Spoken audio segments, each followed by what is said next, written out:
Welcome back to the Healthy Business Podcast. I'd like to thank Lori Miller one more time. Lori Miller from Developing Professional. She was in the previous interview.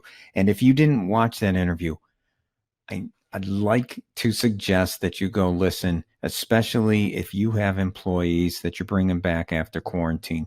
There are a lot of rule changes going on regarding FMLA, regarding OSHA, regarding how you have to set up your work environment before anybody walks in the door, and how you need to write down the procedure so that everybody on your team understands the rules. It's a crazy time and things are changing quickly. You got to keep up with it. So start by listening to the interview with Lori Miller. If you still have questions, her contacts are in the show notes. Get a hold of her. Trust me, you need that. It's a dangerous time to be ignoring the changes that are going on. Next up, I have Mike Mertens. He's the executive director of Master Chong's world-class Taekwondo. We're talking about hand-to-hand combat here. We're talking about a physical type of activity. And if you're thinking, COVID-19, you're thinking, well, there's no way that Master Chong's is open. Well, guess again. Within days, they had a fully interactive online version of Master Chong's Taekwondo. It was on the internet, right on their website. You could purchase it immediately, and they never skipped a beat. COVID-19 knocked those guys on the mat, and just like they teach their students, they just wipe it off and they get back up.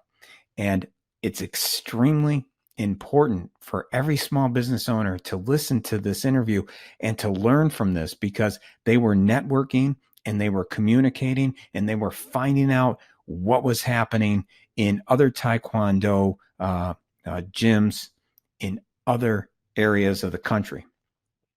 So they were being very proactive. So they were ready. They made the pivot quickly. And every business owner needs to make the pivot quickly, listen to what Mike did, and learn from that. Next up, Mike Mertens, Master Chong's world-class Taekwondo.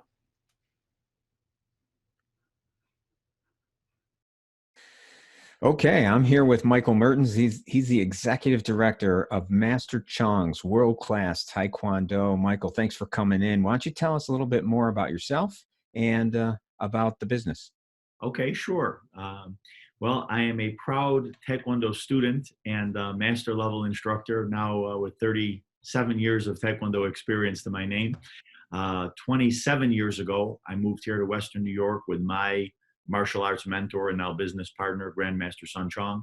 And we opened what became five locations here in Western New York. We currently work with around 1,800 students from all the local communities, pretty much children between the ages of 4 and 12, and then people their parents age. So both adult classes for both adults and children, helping them to become physically fit, mentally more disciplined, and more self-confident through Taekwondo training, which is the Korean style of martial art. Excellent. Excellent. Thank you. Now, before the COVID-19 crisis, how many employees did you have, and what adjustments have you had to make since then? Well, we have, I guess, for main instructors, 16 full-time instructors. We had several dozen part-time instructors that were more likely teenagers who grew up in our program. And we did, for now, our teenage staff are kind of on the sidelines while they're waiting for our in-person classes to resume.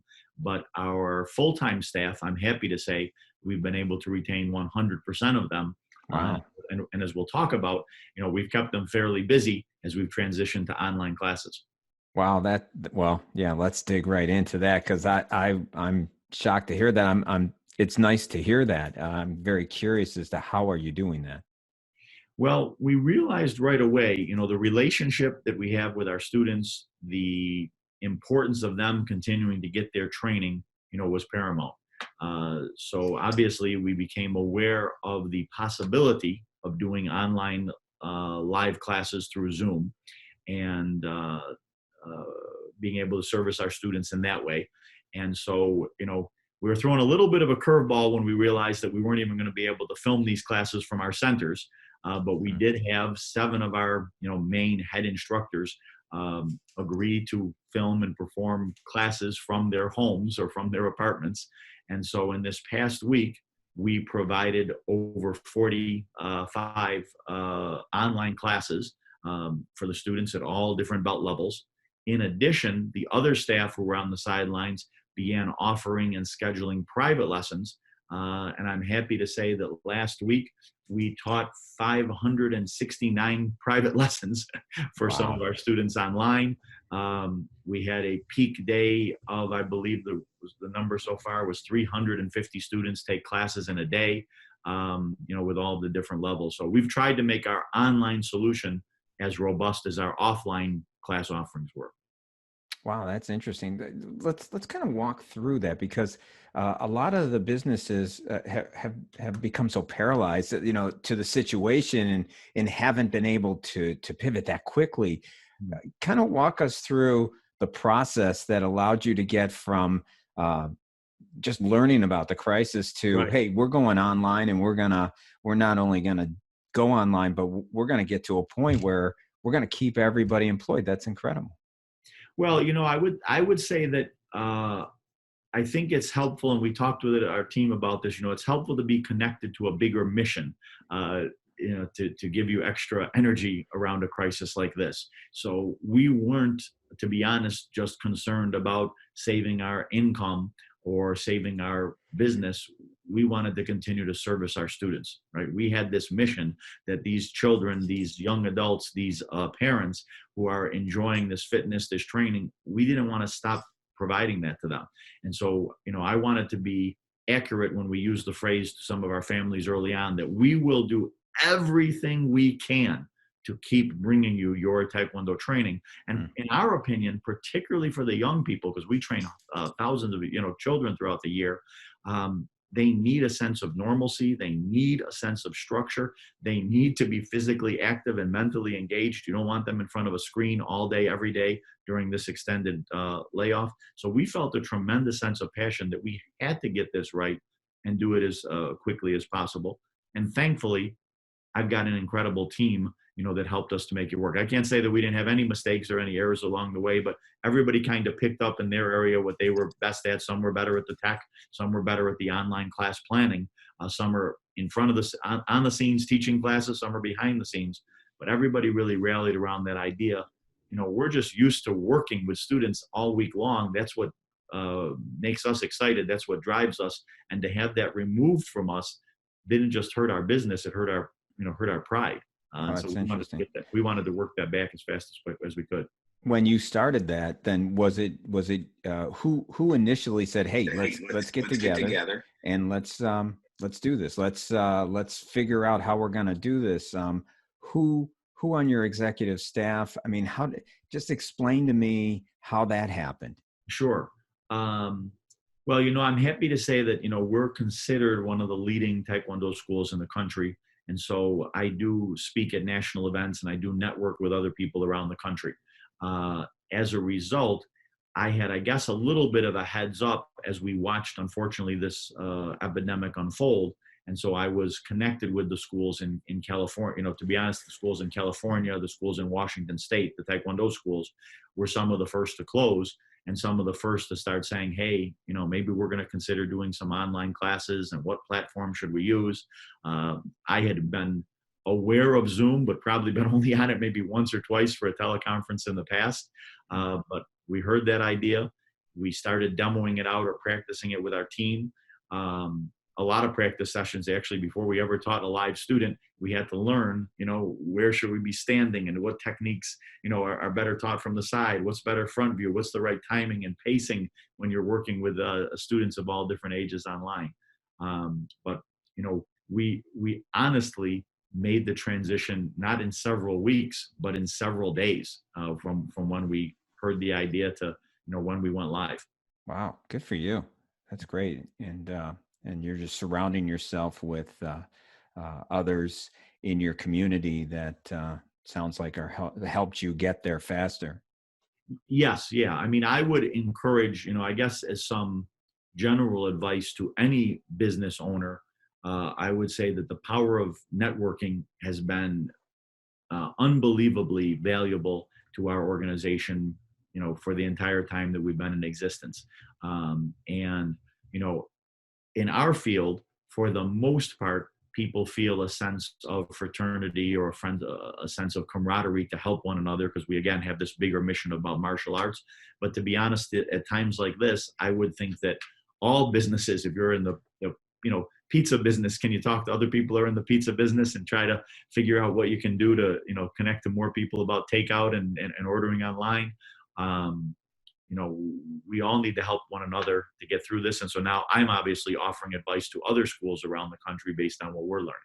Yeah, that's fantastic. Good for you. That's great. Now, Taekwondo, obviously a martial art. You're touching people, you're breathing on people, you're sweating on each. I mean, eh, now post COVID-19, when everybody gets back to business again, possibly as early as mid-May, possibly early June, Right. if you're allowed to open your doors, there's not going to be a vaccination or anything. How are you going to keep not only your customers safe but your employees safe? Sure, sure. Well, I mean, obviously, that's the biggest question on all of our minds. And once again, luckily, I can be get a little bit of a heads up. I do have friends in Georgia. I have friends in Ohio.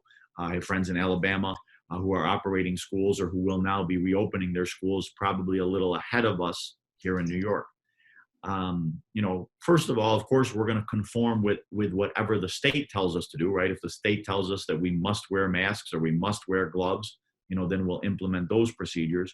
But in addition to that, we will, I would say, add procedures or protocols on top of that we think ensure the safety of our students more. So whether it's the quantity of students that we have per class, whether it's the adjustments to drills and skills that we can do, whether it is the drop off of parents. We normally encourage parents to watch all of the classes in person, but we might have to encourage them to watch them online. I heard a great quote recently that helped me a lot for the way of innovating. And it's a lot of great outcomes start with when you ask the question to yourself, what if we? There's going to be a lot of time. We could easily say to ourselves, there's no way we could, or it's impossible for us to. And if we're just willing to have the conversation, what if we were to, and then again, I'm saying that applies for almost any business, right? What if we were to try to offer this online? What if there was a way that we could, teach the students with, them using a piece of equipment instead of using a training partner? So we're going through all that now. And as I said, ultimately we'll end up conforming with everything the state requires, and then probably putting some extra procedures on top of it.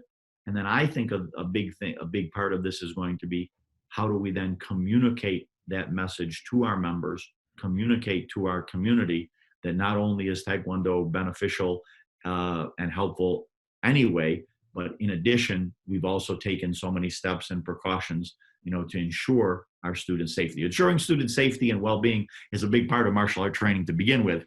We just have to now channel our creativity and innovation in some different areas to meet up with the new challenges. So you're watching some of the other Taekwondo businesses as they're opening up to see how they approach it. Absolutely, absolutely. Yeah, which makes a lot of sense. Once again, why recreate something that's already That's been right. created? Good for you. Now, as far as the employees, are any of them? Have you had conversations with any of them where they talk about being concerned about coming back? You know what? We have not yet discussed the idea of coming back with our employees. I should say that, again, in terms of management, we're having 2 Zoom meetings a week. We normally used to meet in person live with all 5 of our location staff once a week for 3 hours. And that included some physical training, that we would go through. We've now found that we meet twice a week for an hour and a half online in the middle of the week to just kind of review the class planning and what's gone on with that. And then at the end of the week to kind of review how the full week went and start charting out the following week. So the topic of reopening has not really come up as a topic yet because we didn't really see it on the horizon. I would think that from this Saturday's meeting, we'll start to talk about it. And once again, myself and my business partner, Grandmaster Chong, will start as a result of what we hear from out there in the community and the martial art community in the other areas.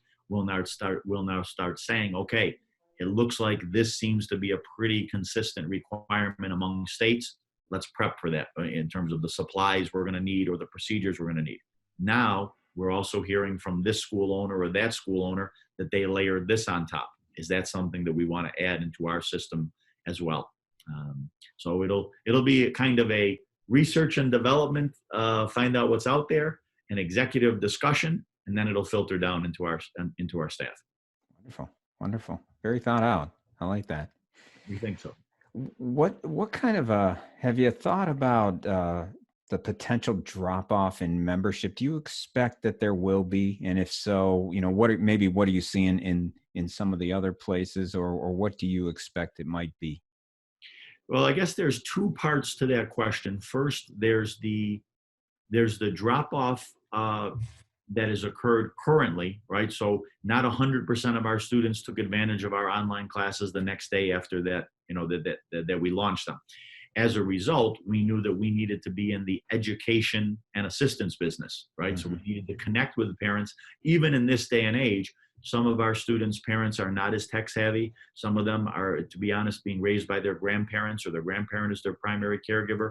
They definitely weren't as tech savvy. So helping people to be comfortable with the technology, where to go, how to go, to upload or to download the apps and to access the classes. We're doing that. And some people just feel so disrupted in their normal schedule that they're thinking, okay, we'll just wait until the live classes resume. But again, none of us can control that. So we definitely reached out to try and increase those percentages, and that seems to be working. We saw a great increase in classes as we started to do that. And then for the future, again, I don't know yet what the future holds. Again, as a small business owner, I know this. There will be some people who will be ready financially and motivationally to take advantage of our classes. There will be some people who will be very far away from being able to take advantage of our classes. Maybe their financial situation has changed, unfortunately, very dramatically. Mm-hmm. Then the largest group, in my opinion, is everyone who is wondering how much value is there going to be in those classes, and how well are those classes going to be prepared for the safety and security of my child. And so I guess my personality is to focus on that the most. It's somewhat similar to our pre-coronavirus plan, which is I don't worry about what the government is doing. I don't worry about what the economy is doing. I worry about creating as much value and benefits for my members as possible. And then I assume that that's what's going to take care of the market. Do I expect we'll have a little bit of a downturn? I do, honestly. But we can control to a certain extent how big a downturn by making sure that we pivot and create as much, real world value as possible as we go forward with this. Yes. Do you see that potentially what you're doing online right now will remain as part of the business model? That's been something that's been bantered about by different Taekwondo school owners for sure. I feel fairly confident that the online training cannot and will not ever replace real world training. It is definitely meaningful to have the physical touch of someone to adjust and position someone while learning a physical art like Taekwondo.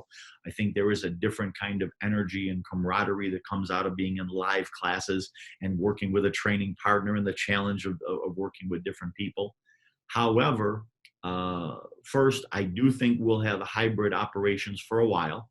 I think that whether because of the quantity of students we can have in the facility, or because of people's hesitance to come into a facility, that we'll be operating dual systems, and we'll be having online classes as well as in-person classes, possibly for several months. Can't know exactly until we see what, how things continue to unfold. And then long-term, I can see some specified uses, for it. Perhaps we can have distance learning for people a little bit further out of our area than we would normally market to. Perhaps having online content will allow students who are on vacation to enjoy and take some classes while they're away. And perhaps we can do some introductory lessons to people looking into our program and meet them online for the first time. But do I think that we'll shut down all of our centers and exist only virtually? I certainly hope not, and don't think we'll need to. Thank you. We're all in quarantine right now. Who are you in quarantine with, and how's that working out for you? I'm thankful. I'm quarantined with my family, which is my wife Elisa, who is a Taekwondo black belt as well. Actually, we met in a Taekwondo class for the first time at Cornell University when we were both students. Very nice. And she's kind of obviously holding our family together, takes care of all of our household needs. Plus, she's got a very sharp mind for numbers and details, and so she really helped us for all the federal government applications and the financing there. So that was very helpful to have that taken off of my plate. And then I've got my two sons, David and Joseph. David is distance learning for Lancaster High School right now, where he's a freshman, and my son Joseph is a junior at George Washington University, and he's also doing distance learning and finishing up his junior year, online. And in their own ways, they've also contributed a little bit here and there, because they're both black belts. They're not teaching any classes, but I do run some stuff by them or say, okay, I need you to practice something with me because I got to see if this is going to work online. Oh, that's great. That's great. And it's all in the family there too. Everybody. It is. We are a whole family of black belts, and that's why all of our furniture is made out of Nerf. And don't break into Michael Mertens' house either. It's true. That's true. We all have a little spare time as well. What are you doing with your spare time? What are you watching? Anything like that? Not a whole lot of spare time. There's a lot of stuff to create, and it seems like the day just disappears very quickly with talking to all of our staff remotely and then helping with classes and such. But first, a little bit of cross training, stretching a little bit more. I'm a Taekwondo guy, not a yoga guy, but I'm finding time to do a little bit more stretching because it helps my body quite a bit when I'm doing more face-to-face computer work. And my wife and I are both into cycling, so we do some cross training with cycling. And then, yes, finally, at the end of the day, around 10 o'clock, settle in and watch a 10 o'clock. I'm kind of a drama show guy, not a comedy guy, so we'll watch a drama show. There's a detective series based on some novels called Bosch on Amazon right now that we're kind of fans of. But just an hour of TV at the end of the night to settle down and take our mind off of the business, seems to be helpful to wind down. Good for you. Good for you. Well, Michael Mertens, Executive Director of Master Chong's World Class Taekwondo. Thank you so much for coming in. If people want to know more about Master Chong's, where would they go? So they can visit our school website at www.buffalotkd, as in taekwondo.com. And, I should mention that we are just launching, starting next week, a free community class. So in addition to the classes we're providing for our students, if they go to buffalotkd.com/community classes, plural, they'll see the option to sign up, and they can have an interaction with our staff once a week for 30 minutes in a group class set up just for beginners. Excellent. And we'll have that link in the show notes. Thanks again, Michael, for coming on. I appreciate your time. My pleasure. Happy to do it. Stay healthy, please. Yeah, you too. Thank you.